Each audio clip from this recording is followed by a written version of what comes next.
Man, everyone thinks he's a hero from the video, but he was a better man than that.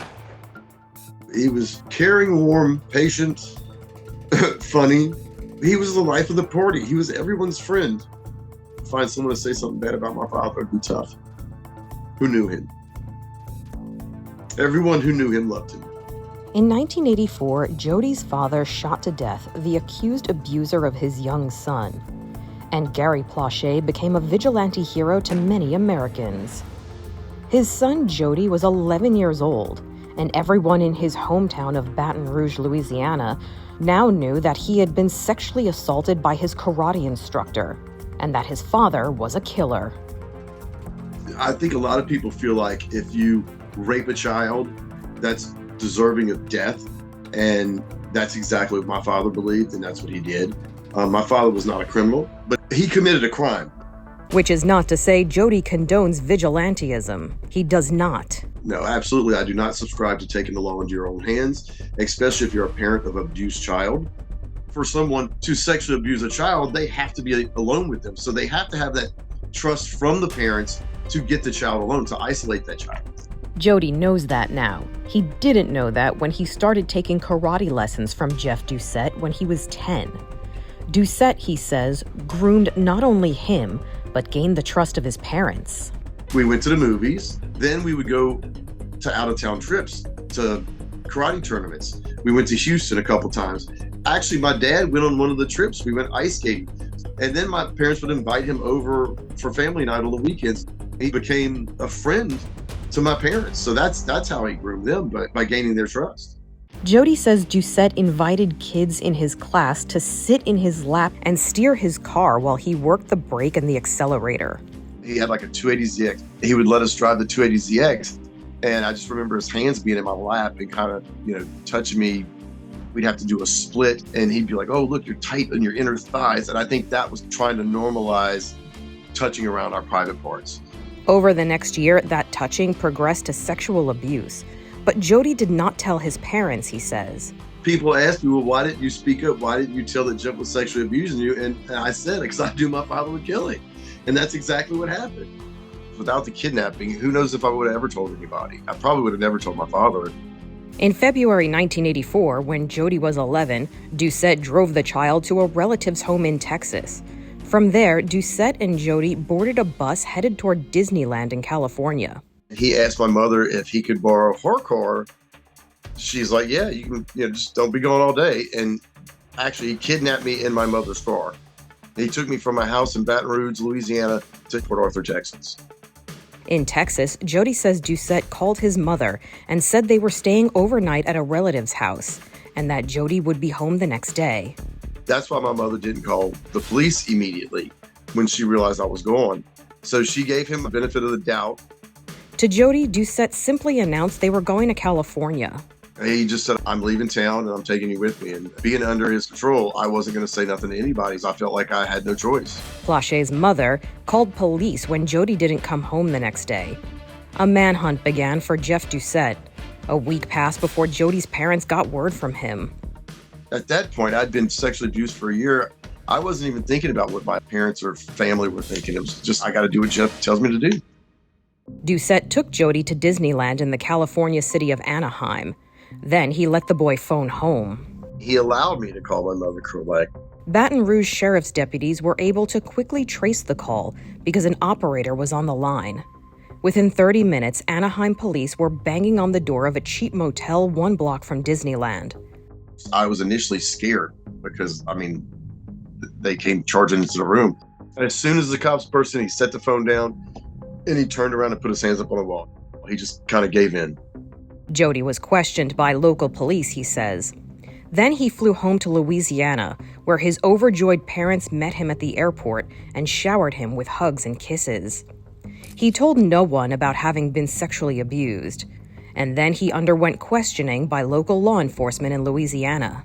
That was more of an interrogation than it was a questioning. They were trying to break me because they felt that I had been sexually abused and I was denying it. What they did to me would never be allowed to be done today. They literally told me they were going to put me in jail if I was lying. They threatened me.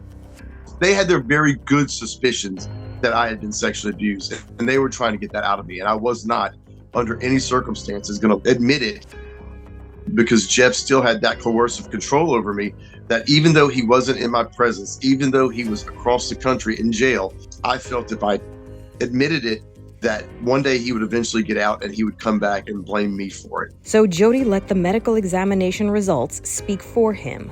I knew I'd gone to the hospital, and I knew the hospital would prove that I had been sexually abused. I didn't want Jeff to think that I had told on him. That's the kind of control he had over me. 1 week later, Jeff Doucet arrived at the Baton Rouge Metropolitan Airport, escorted by law enforcement. And then all hell broke loose.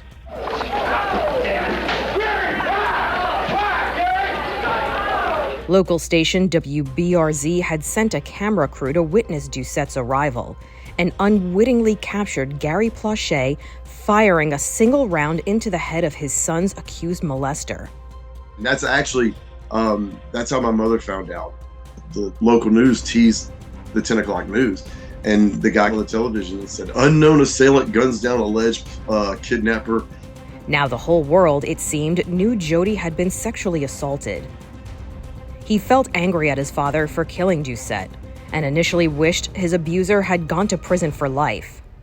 I was probably more upset at my father for exposing the fact that I had been sexually abused. I see online a lot of times people say, "Oh, I never forgave my father," which isn't true. It probably took me a couple months. We were walking down to our neighborhood swimming pool, and that's when I told my dad, I was like, "Look, I understand what you did, and I'm not mad at you anymore." But after that, our relationship just went back to normal. But when I say normal, I don't know what normal is, but our relationship went back to where it was before Jeff. Jody saw a psychiatrist for 6 months. His parents, who had been separated, reunited. Gary Plauché pleaded guilty to a reduced count of manslaughter and was given a 7-year suspended sentence, 5 years of probation, and 300 hours of community service. Gary Plauché said any father in his shoes would have done the same. He never had another brush with the law and died in 2014 following a stroke at age 68.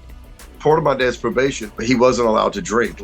That was my mother's whole reason for not wanting him around, is because he would drink too much. And once he wasn't allowed to drink, my mother had no problem with him coming back home. Jody credits his mother with counseling him through the remaining years of his childhood and teen years. He became a stellar high school athlete and grew up with 2 brothers and a sister who never treated him differently for what he'd lived through. He eventually finished college and took public speaking courses. He became an advocate for abuse survivors. He wrote a book about what happened to him titled "Why, Gary, Why?", echoing the shouts of a detective who tackled his father after he shot Jeff Doucet.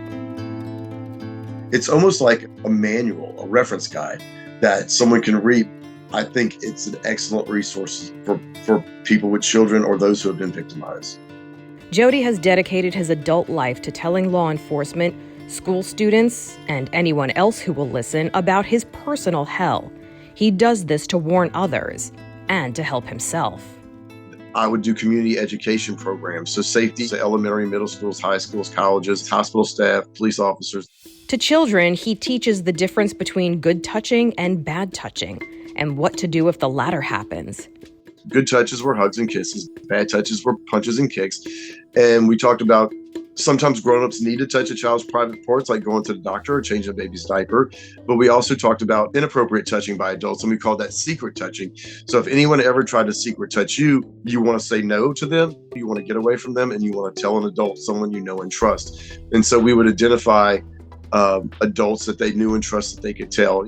It could be clergy, it could be a pastor, it could be a priest, it could be social worker, it could be a friend, it could be a relative, it could be a counselor, it could be a paid professional.